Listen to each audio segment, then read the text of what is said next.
आज मु आपण सहित शेयर करी गोटा बैगणर एकदम चटपटा आउ डिलीशियस रेसिपी।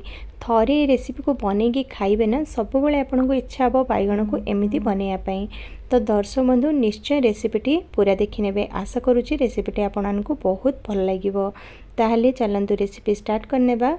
आ जदि पसंद आसे गोटे लाइक करिया को जम्मा भूलिबेनी। ये देखंतु मु बैगण नहीं जाइछि आ छोट साइज रो बैगणटा नहीं कौन पे आम गोटा बैगण बनइबा ना बेसी बड़ बैगणटा बनई पारिबानी। तो छोट साइज रो बैगणटा बनइले ही भल हेबो। तो ए बैगणटा नहीं जाइछि बैगण को मु गोटा धोई देइथिली आगरु। तापरे आमे कौन करबा तार डेम्फटा टिके काटी नेबा आ पूरा डेम्फ को बाहर करबानी। डेम्फ रही थिबो आ जेमती मु एमती बाहर कर नउछि ना सेटा टिके काढी देबा आ डेम्फ पूरा थिबो गोटा बैगण बनइबा। तापरे बैगण को आमे चेक करनबा काटिकी कि बैगण पोकरा थाए ना से आम ताको चेक करनबा काटिकी। आउ एठी मु 4 पीस करके बैगण को काटी नउछि। आ किंतु डेम्फ अछि तो गोटा बैगण पूरा काटिबेनी गोटा ही बैगण थिबो आ ताको 4 पीस करके एमती फाळ करनबा। देखिले ना एमती जेमती मु काटिछि बस एमती काटिकी आमे बैगण को पानी रे पकै नेबा नहले बैगण हमर कळा पड़ी जिवो। तो एमती मु सबुतक बैगण को काटिकी पानी रे पकैकी रखि नेबी। आ भलरे चेक करनबा कि पोको अच्छी कि नहीं। तो बैगण पूरा बढ़िया थिला ताको पानी रे पकै नैछि। तो एठी देखंतु मु मसला बनैया पे एतिकी जिंस नैछि। तापरे हमें कोन करबा एपटे गोटे कड़ाई बसैबा। कड़ाई रे 2 चम्मच तेल देबा और मसला पे जहाँ भी हमें यूज करबा ना सबु जिंस को टिके समय भाजी नेबा। तो प्रथम एठी मु 5-6टी काजू नैछि काजू को पूरा लाल करिकिना भाजी नेबा। तो काजू भाजी गला काजू को काढी नेबा। तापरे बाकी तक जिंस भी सब हमें भल भाव फ्राए करनबा। तो ये देखो 10-15 कषा रसुण मुझे आ 1 इंच अदा देइछि आ 2टी कंचा लंका ये 3टी जिनस को आम एका संगे भाजी नेबा। तो देखो या बढ़िया भाजी नेली आ रसुण को बहुत बेसी भाजबानी नहले तार फ्लेवरटा पूरा पलई जीवो। तापरे आम कौन करबा एठी गोटे मीडियम साइज रो पियाज को भी भाजी नेबा। ताको बड़ बड़ पीस करके काटी नेछि बेसी छोट काटिबा दरकार नहीं एमती बड़ पीस रे भी आको आमे भाजी नहीं पारिबा। तो पियाज भी हमर भाजी गला ताको भी काढी नेबा। तापरे आमे कोन करबा एठी गोटे टमाटो को भी भाजी नेबा। टमाटो को भी मु 4 पीस करके काटी नेछि।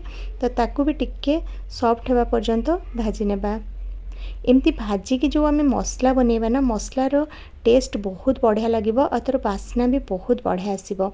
आ मसला को हमको बेसी समय कसिया को पड़िबोनी। तो टमाटो भी हमर हे गला टमाटो को भी एठी आमे काढी नेबा। सबुतक जिनस को आमे ठंडा हवा पई साइड रे रखि नेबा। तापरे आमे कोन करबा एठी अल्प टिके तेल अछि आ 5-6 बड़ चामच आमे सरिषो तेल दे देबा जोथरे कि आमे बैगण भाजीबा।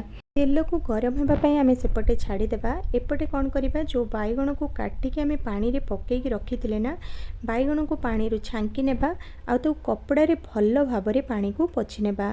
तो एमती मु गोटे कपड़ा रे सबु पानी को पोछि नउची। पानी को भल्ल भाबरे पोछि नेले तेल हमर छिड़कीबनी बाहर को आउ एमती बढ़िया रे बैगण को भाजी पारिबा। तो आम एपटे कौन करबा तेल हमर गरम हो गलानी। तो तेल रे टिक्के लुण पकई देबा बैगण रे टिक्के लुण लागि जिवो आ तेल भी हमर बाहर को बाहरिक आसीबनी छिड़कीबनी सेथिपाई।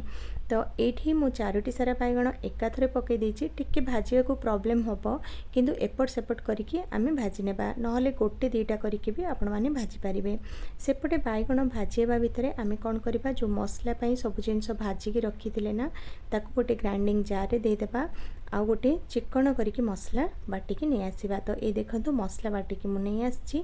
एपटे आमे बैगण को भी चेक करनेबा बैगण हमर बढ़िया रे भाजी हे गलानी आउ टिक्के समय अलट पलट करिके ताको बढ़िया रे भाजी नेबा बैगण जेमती पूरा बढ़िया रे सिझी जिवो। तो ये देखंतु बैगण हमर रेडी हे गला ताको भी बाहर करके साइड रे रखि नेबा। आउ बेसी तेल दरकार नहीं जेतिकी तेल अछि सेतिकी रे आमे ग्रेवी बनैबा।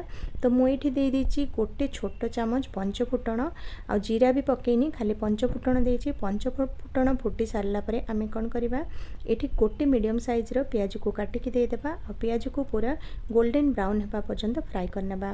प्याज भाजी हो सारा पर जो मसला को आम बाटिकी रखिथिले ना ताकू दे देबा। ताकू देकी भल भाबरे मिक्स करनेबा आ गैस रो फ्लेम को लो रे रखिदेबा।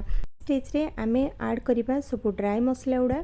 तो एठी मु दे देछि गोटे छोट चामच जीरा आधा चामच धनिया गुंड आधा चामच हळदी गुंड आउ आधा चामच काश्मीरी लंका गुंड बस सेतिकी दे सारला परे मसला को आमे सब जिंस को भल भाबरे मिक्स करनेबा। तापरे जार रे जो मसला लागिथिला ना 3-4 ଚାମଚ ପାଣି ଦେଇକି ତାକୁ ଧୋଇକି ଦେଇଦେବା। ଟିକେ ପାଣି ଦେଇକି ମସଲାକୁ କଷିଲେ ମସଲାର କଞ୍ଚା ବାସ୍ନା ବି ରୁହେନି ଆଉ ମସଲାର ଟେଷ୍ଟ ବହୁତ ଭଲ ଲାଗିଥାଏ। ତ ପାଣି ଦେଇ ସାରିଲା ପରେ ଆମେ ତାକୁ କ'ଣ କରିବା, ଟିକେ ଫୁଟି ସାରିଲା ପରେ ଆମେ ତାକୁ କଭର୍ କରିଦେବା। କେବଳ 2 ମିନିଟ୍ ପାଇଁ କଭର୍ କରିକି ଆମେ ମସଲାକୁ କୁକ୍ ହେବାକୁ ଛାଡ଼ିଦେବା। 2 ମିନିଟ୍ରେ ମସଲା ଆମର ବଢ଼ିଆରେ କଷି ହେଇଯିବ। ତ ଏଇ ଦେଖନ୍ତୁ ମସଲା ବଢ଼ିଆରେ କଷି ହେଇଯାଇଛି। ଆଗରୁ ମୁଁ ଲୁଣ ଦେବାକୁ ଭୁଲି ଯାଇଥିଲି, ତ ଏଇ ଷ୍ଟେଜ୍ରେ ଲୁଣ ଦେଇଦେଇଛି। ଲୁଣ ଦେଇକି ମିକ୍ସ କରି ନେଇ ସାରିଲା ପରେ ଆମେ ଦେଇଦେବା ଗ୍ରେଭି ପାଇଁ ପାଣି। ତ ମୁଁ ଏଇଠି ଅଧା ଗ୍ଲାସ୍ ପାଣି ଦେଇଛି। ଆପଣମାନଙ୍କୁ ଯେତିକି ମୋଟା ଗ୍ରେଭି ଦରକାର ସେଇ ଅନୁସାରେ ଆପଣ ପାଣି ଦେବେ। ତ ମୁଁ ଏଇଟା ଗ୍ରେଭିଟା ପୁରା ମୋଟା ମୋଟା ବନେଇବି, ତ କମ୍ ପାଣି ଦେଇଛି। ପାଣି ଦେଇ ସାରିଲା ପରେ ଆମେ ଗ୍ୟାସ୍ର ଫ୍ଲେମ୍କୁ ହାଇରେ କରିଦେବା ଆଉ ये जो ग्रेवी बनाऊँच ना ताको टिके फुटिया पे छाड़देबा। तो ये देखो आमर फुटी आसलानी।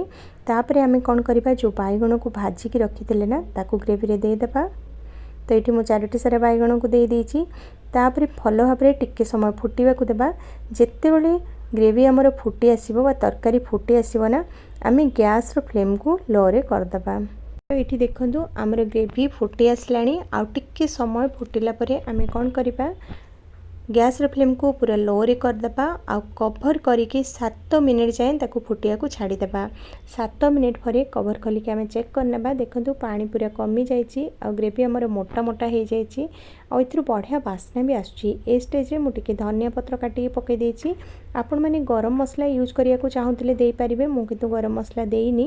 एठी हमर रेडी हे गला गोटा बैगणर चटपटा तरकारी। थरे निश्चय ट्राई करंतु आ आपणक अनुभूति मो सहित निश्चय शेयर करंतु। आज पई रहुछि, नमस्कार, बाय।